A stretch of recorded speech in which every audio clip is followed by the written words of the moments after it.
So representation of functions, representation of Boolean functions. Okay. So this Boolean functions can be represented in basically two forms. Okay. So the Boolean functions can be represented in two forms. One is sum of products. One is sum of products, and another form of representation is product of sum. So one is sum of products and another is product of sum. So sum of products is nothing but SOP, and product of sum you can see it as POS form of representation. Okay. So coming to, so first of all, let us start our discussion about sum of products, then we will go to product of sum. Okay. So sum of product, that is SOP. So let us try to understand what do you mean by this SOP. Then after we'll go and discuss about POS form of representation. So basically in Boolean algebra, a product term is product of literals. Okay. So basically sum of products. So we will discuss about this product. So what do you mean by product? So a product term is nothing but product of literals. And how we are getting this product? We are basically performing AND operation. Okay. After performing AND operation, after generating these product terms, we are adding them. Okay. We are basically adding them. Okay. So that is nothing but sum of products. Okay. So we are representing a Boolean function in terms of sum of products. That's it. Okay.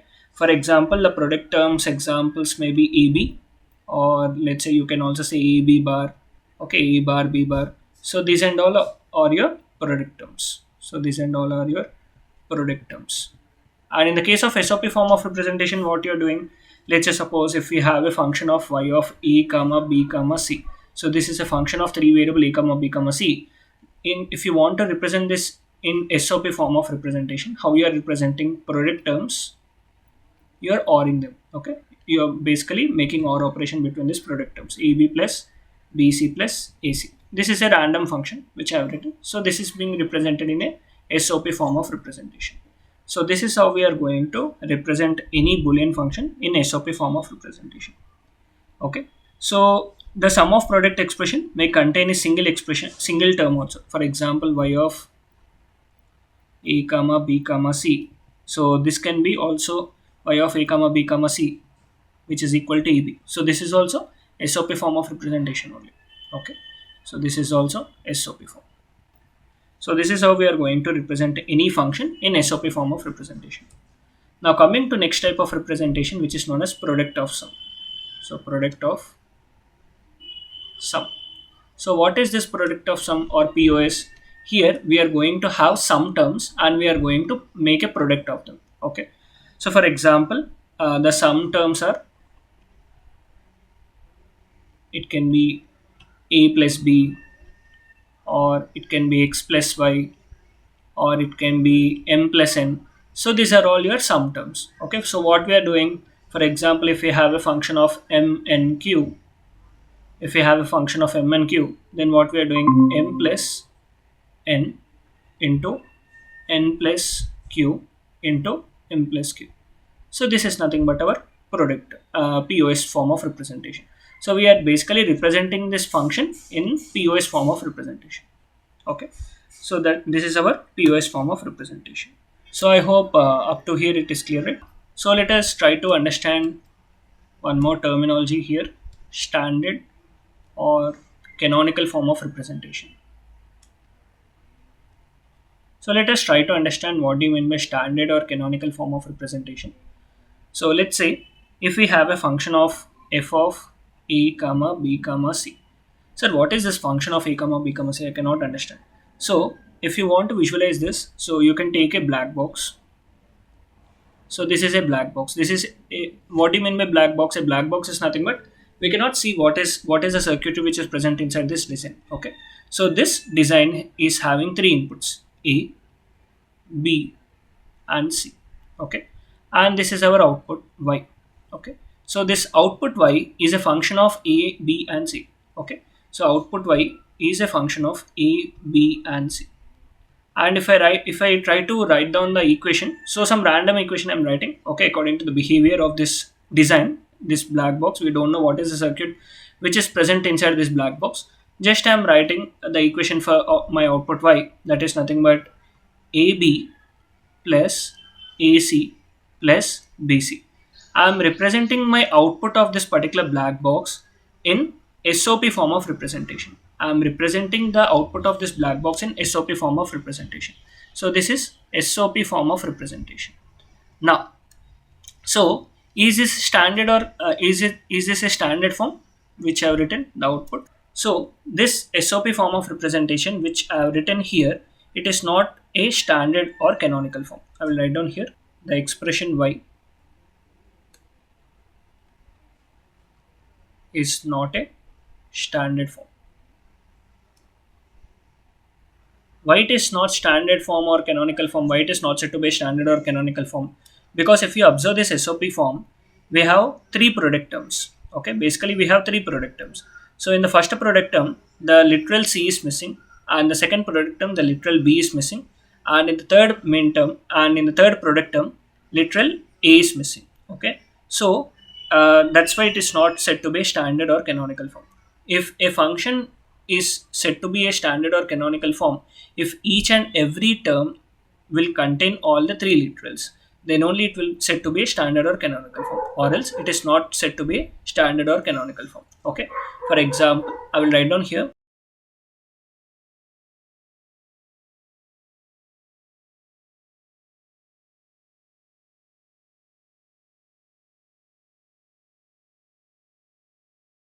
So if the function is having in all the in all the product terms, if you are having all the literals, then the function is said to be in canonical form, or else it is not said to be in canonical form.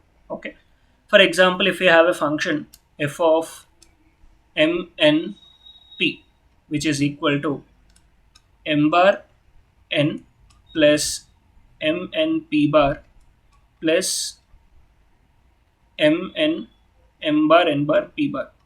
Now, whether it is a standard form or normal form of POS representation, whether it is in standard form, it's in normal form. Okay, so it is not said to be in not a standard representation, standard form. So this is how we are going to decide whether this particular function, any function, is represented in standard form or normal form. Okay, now why I am stressing, why I am taking all this, why I am discussing this is for a reason. So let us see that. So let us try to discuss one more important term which is known as min term. Okay.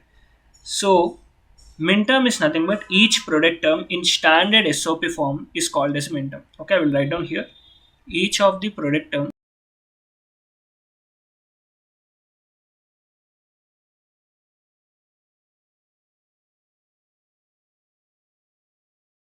Now, can we take min terms from this form? So what are how many min terms are there in this representation, in this SOP form of representation? How many min terms are there in this? No, here we cannot take min terms. Why we cannot take min terms? Because the definition of min term is each of the product term in the standard SOP form is a min term.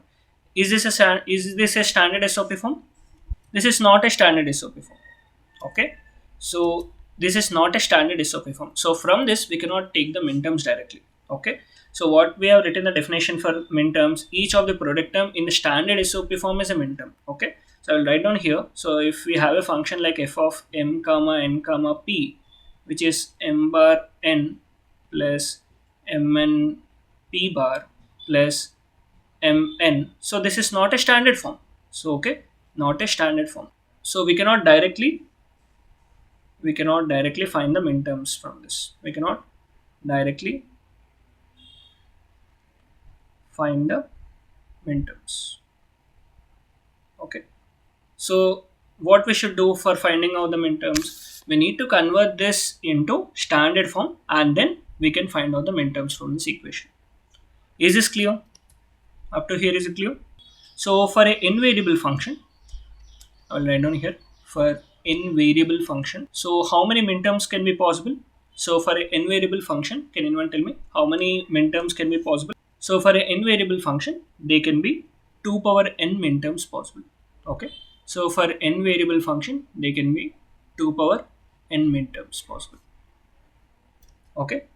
So here, if we have a function f of m comma n comma p, then how many min terms are possible? So total 2 power 3 That is 8 minterms are possible. Okay, we will see what do you mean by minterm. We will see in a minute. Okay, so a minterm is equal to 1 only for one combination of variables. Okay, so we will see with an example. Before that, first of all, see the representation of minterms. So the representation of minterms is with small letter m. Okay, this is your how you are going to represent your minterm. Okay, followed by the decimal value m0, m1, m2, so on. Okay, with small letters we are going to represent. Okay, for example, we will consider a three variable function f of a comma b comma c. F of a comma b comma c. Okay, for this we will try to find out how many minterms. First of all, tell me how many minterms are possible for a three variable function. So minterms possible for a three variable function are 2 power 3. That is 8 minterms are possible for this two variable function, sorry, three variable function. Okay, so what are the minterms? Let us write down. So a, b, c. Okay, minterm and how we designate them. So what are the possible combinations? We have 0, 0, 0, 0, 0, 1, 0, 1, 0, 0, 1, 1, 1, 0, 0, 1, 0, 1, 1, 1, 0, 1, 1, 1. So these are the possible combinations for a three variable. Here, whenever we are representing our minterms, we are representing our minterms, 0 is represented in its complemented form and 1 is represented with its original form. Okay, so what is the representation of this minterm? That is nothing but a bar, b bar, c bar. Okay, so 0 is in the SOP form of representation. When we are representing our minterms, a variable will be represented, the minterm will be represented. If the value is 0, then it is represented with its complement, and if it is a 1, then it is represented with its original form. Okay, so this is nothing but a bar, b bar, c, and this is a bar, b, c bar, and this is a bar, b, c, and this is a, b bar, c bar, and this is a bar, sorry, a bar, b bar, c, and this is a, b, c bar, and this is a, b, c. So what or else you can write like this. So this is m0, so the decimal equivalent we are writing here. Okay, m1, m2, m3, m4, minterm 4, minterm 5, minterm 6, 7. So this is how we are going to write down all the minterms. So for minterms, the binary words are formed by representing each non-complemented variable by 1 and each complemented variable by 0. Okay, yes. And we can also use this sigma notation. For example, if we have a function f of a comma b comma c, which is equal to a bar, b bar, c bar plus a bar, b bar, c plus a, b, c. Okay, now this is our output. This is a function. Okay, for a design we are getting this particular function, a Boolean function we are getting. Okay, so it is in SOP form of representation and it is a canonical form. Okay, it is a standard form or it is written in the canonical form. So directly we can get the minterms from this. Okay, so you can also represent this function as this is m naught plus m1 plus m7. This is an alternate representation, that's it. Okay, or else you can represent sigma m of 0 comma 1 comma 7. So these are the three representations of representing a SOP form of Boolean function. Is it clear up to here? Yes. Okay, now let us try to understand why actually we are taking our minterms. Okay, so let us take an XOR gate, simple XOR gate with inputs A and B and output Y. Okay, so how many minterms are possible for this two variable function? 4. Okay, 0, 0, 0, 1, 1, 0, 1, 1. Okay, so what is your output? So your output is, here it is 0, 1, 1, 0. Okay, so your output is 0, 1, 1, 0. Now, so what is the expression of this XOR? We already know it. So what is the expression of this XOR gate? So this is m0 and this is m1, minterm 1, this is minterm 2, and this is minterm 3. Okay, now how we are getting this output y? What is equation for y? Exactly, So y is equal to a bar b plus ab bar. This we already know. But how we are considering this y is equal to e bar b plus ab bar? Actually, we are considering the minterms. Okay. So what we are taking the minterms m1 and m2. So y is equal to, we are considering minterm m1 or minterm m2. Okay. So y is equal to, what is m1? M1 is nothing but a bar b, and m2 is nothing but a b bar. Okay. So we are considering this minterms. So what we are considering? We are considering the minterms whose minterm value is equal to 1. If you consider, you are going to consider the minterms so that your output is 1. Okay. So wherever your output is 1, so you are only going to consider your those minterms. Okay. So what is the actual thing we want is, what is the final result we want is, our output should become 1. Our y should become 1. This is our requirement. So here, what is our requirement? Our requirement is, our requirement of our design is, our output y should become 1. This is our requirement. Okay. Our requirement is, our output y should be equal to 1. So when your y is becoming 1, your y is becoming 1 when you are considering this minterm m1 or you are considering the minterm m2. Okay. So I'm writing this, y will be equal to 1 if you are considering the minterm m1 or if you are considering the minterm m2. Okay. So what is the equivalent of m1? A bar b, and what is the equivalent of m2? A b bar. Is this clear? So once again I will explain. So we want, our requirement is, our output should become 1. Okay. So our output will become 1 if we are going to consider the minterms this m1 and m2. Okay. If you are only going to take m1, then also your output will become 1, or if you are going to take m2, then also your output is going to become 1. Okay. So m1 is nothing but a bar b, and m2 is nothing but, and m2 is nothing but, so y is equal to e bar b plus ab bar. Okay. Or else we can also write y is equal to sigma m 1 comma 2. Or else this is y is equal to sigma m of 1 comma 2. So this is how we are going to consider only those minterms where our intention is to make our output to 1. Okay. Where our intention is to make your output to 1. Okay. Now, so our equation is y is equal to m1 plus m2, or else it is nothing but a bar b plus ab bar. Okay. So this is one of the product term, this is one product term, and this is also your product term. Now, for what values of a and b, your minterm will be equal to 1? What values of a and what values of b, this product term will be equal to 1. For what values of a and b, a bar b will become 1. Obviously a is equal to 0 and b is equal to 1. Am I right or wrong? Yes. And for what values of a b bar, your this output will become 1. That is, a is equal to 1 and b is equal to 0. That means your minterm will be equal to 1 only for one combination of a and b. And other than this combination, if you take any other combination, obviously your minterm is going to become 0. Okay, I will write down here.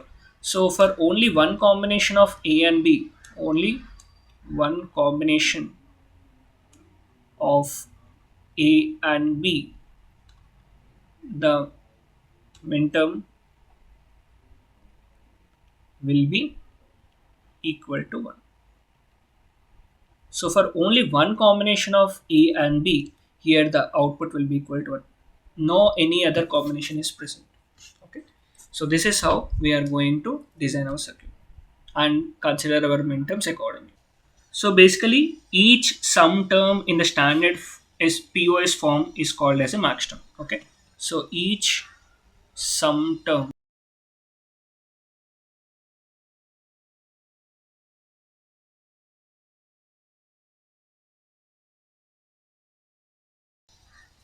okay. So for example, if we have f of a comma b comma c comma d, so let's say a plus b plus c plus d into a bar plus b bar plus c bar plus d bar is our function. Okay. A plus b plus c plus d into a bar plus b bar plus c bar plus d. Okay. Now in this in this POS form of representation, in the case of max terms, so in the case of this max terms, each sum term is known as standard form. So in this particular SOP form, POS form of representation, when we are considering the max terms, so each non-complemented variable will be treated as 0 and each complemented variable will be treated as 1. Okay, I will write down here. Complemented variable will be treated as complemented variable is treated as 1 and non-complemented variable will be treated as 0. Opposite to your SOP form of representation. Complemented variable will be treated as 0. Okay, so non-complemented variable will be treated as 0. So that means this is A is 0, 0, 0, 0. Okay, that means what is the value here? It is nothing but capital M naught. Okay, I will write down here. So max terms are represented. The representation of your max terms is capital M. Okay, followed by the decimal equivalent. Okay, so what is this value? This is nothing but M0, and this is nothing but what is this value? What is this value? M7. Is it clear? Sorry, M15. Yes, exactly. M15. Okay. So here also same for n variable function. For n variable function, we are going to have total how many max terms? We are going to have 2 power n max terms. So we are going to have total 2 power n max terms. Okay. So let's say if we have two variable function, then total 4 max terms will be possible. Let's say f of a comma b. For this f of a comma b, a, b, and let's say output y. Let's say max term. We will write down the max term for this. So 0, 0, 0, 1, 1, 0, 1, 1. Now tell me the max terms here. What is this max term? A plus b. It is not AB. Okay, it is A plus B. We are representing it in product of sum term. Okay, and this is A plus B bar, and this is A bar plus B, and this is A plus B. So this is how we are going to A bar plus B bar. Okay, this is how we are going to represent our max terms. Okay, so this is nothing but M0, M1, M2, and M3. Yes. Okay. So this is how we are going to consider our max terms and we are going to calculate them. Okay. So there are three representations for this max terms also. As we have discussed in min terms, there are three representations for max terms also.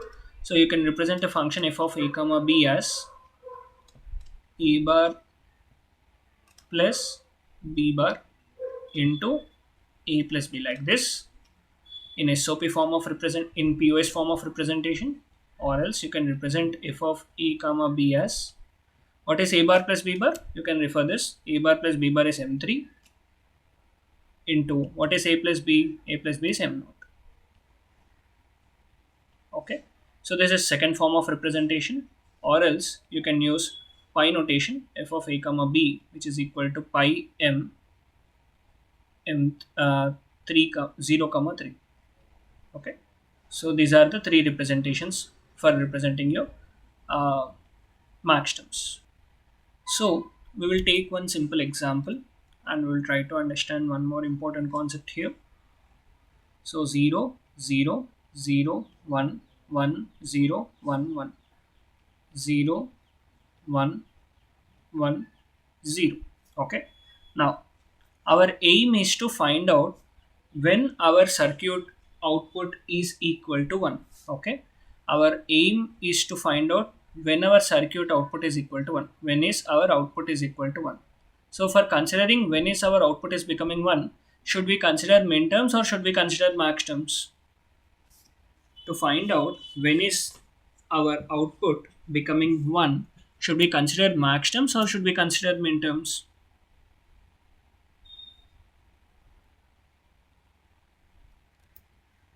Min terms. Okay, min terms exactly. Okay, so what I'm considering this minterms, this is m1 and this is m2. Okay, so my output y is equal to m1 plus m2, that is y is equal to a bar b plus a b bar. If you are going to consider only this minterms, then only your output is going to become 1. Okay, so I can write down here, so y is equal to sigma m of 1 comma sigma m of 1 comma 2. Okay, now, so what is y complement? So what is y complement? What is the expression we are going to get?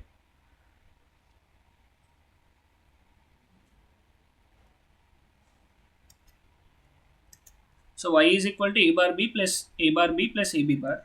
Next, what is y complement?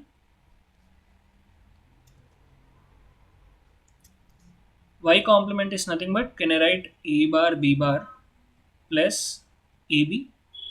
Can I write a bar b bar plus ab? Y complement is nothing but a bar b bar plus ab. Am I right? So here the minterms, if I want to represent this in minterms form, then I can write sigma m 0 comma 3. Can I write this? Is this correct? Yes. Okay. So y bar, if I am taking the complement of a function, that is a bar b bar plus ab, that is minterms of 0 comma 3. That means if I want to find out the complement of a function, then I can just replace the missing minterms in this original equation. Am I right or wrong? Okay. So I will write down here, if we want to find out complement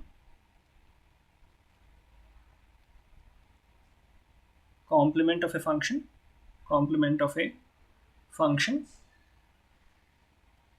just replace the original minterms with missing minterms. Original minterms with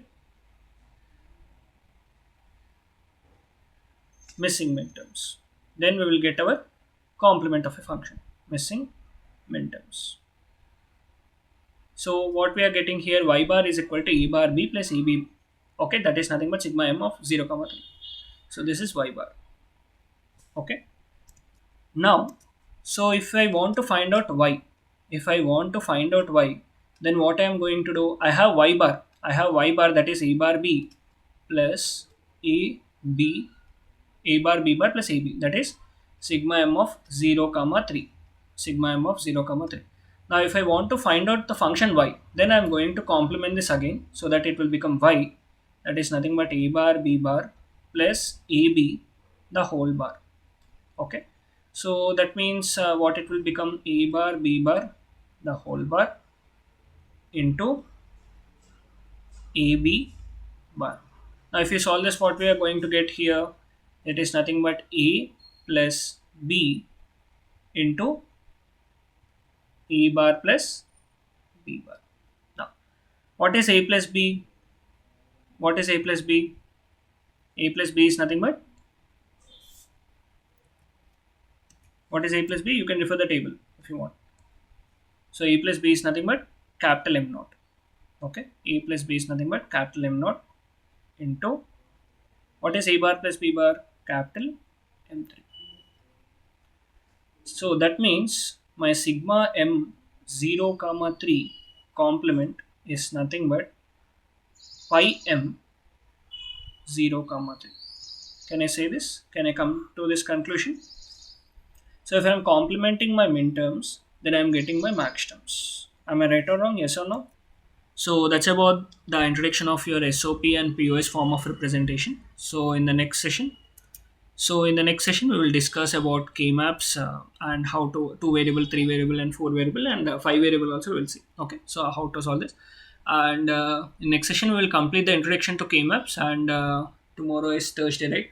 So on Friday, Friday and Saturday, we will discuss some problems related to K-maps, and we will complete this entire discussion on the K-maps and SOP and POS form of representations. Okay, so that's the agenda. That's the plan.